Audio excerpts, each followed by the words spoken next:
The president convened a panel with a heavy military footprint. The American public held the military in high esteem after 9/11. The military rose to be the most respected part of the federal government. Some feared the public's adoration of the uniform could make them overlook their accountability.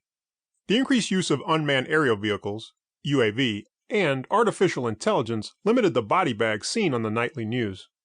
Eisenhower's warnings about the undue influence of the military-industrial complex were a distant memory. There was now the added concern of former military staffing positions in the president's cabinet and security apparatus, positions often held by civilians.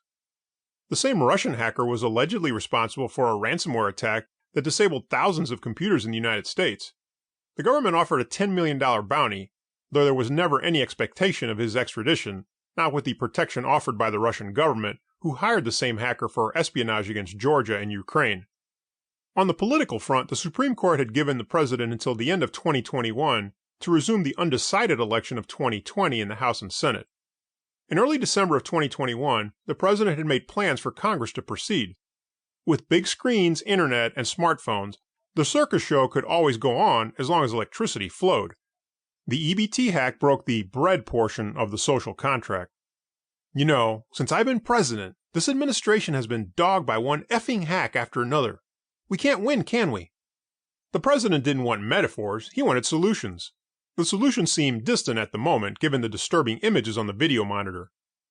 News cameras captured rioters throwing shopping carts and trash cans into an intersection.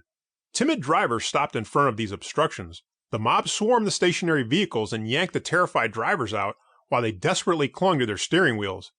Outside the protection of vehicles, they were beaten and robbed.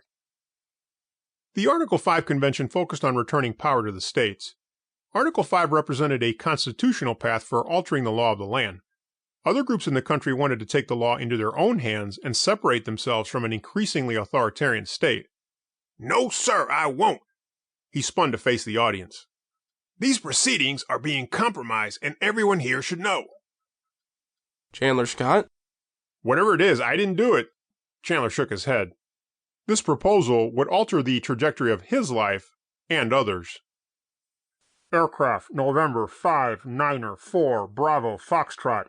You are in restricted airspace. You are ordered to turn south immediately. If you do not follow these instructions, you may be fired upon." Still, no response. Benjamin Clark Jefferson. I never knew your middle name until your impeachment last year. Mr. President, good morning. Good morning also to you, Chief Hutchinson. Nice to see you again, Mr. Scott. I hope you gentlemen had a restful night of sleep. We have much to cover today. Mr. President, you may call me Quinque. No need to formally address me. We're all friends here. Honor Brigade leader Big Dog worked with his security crew ushering people out of the Great Hall when he received a text message resembling an abducted child alert. This abduction alert referred to the President of the United States, POTUS. "Hello, I'm from the Colorado Honor Brigade. My call sign is Moose. Please come out of the tent slowly with your hands in the air." "Mr. President, do you need any medical attention?" "No, but it will be nice to get somewhere warm." After briefings on the civil unrest, he pivoted towards the topic of POTUS. Carter wasted no time. "I know I asked you to take a stand with me against President Jefferson in light of his sympathetic comments about the captors and secessionists. Gentlemen, it appears that we've been given another option to restrain the president's actions. While I urged you before to consider treason, the medical evaluation from the attending psychiatrist paints the profile of someone suffering from delusional guilt." He carried an ambling gait towards the living room, thinking about all the memories they'd made together. He grabbed his coat from the hall closet, dreading the catastrophic news he would deliver to Ariane.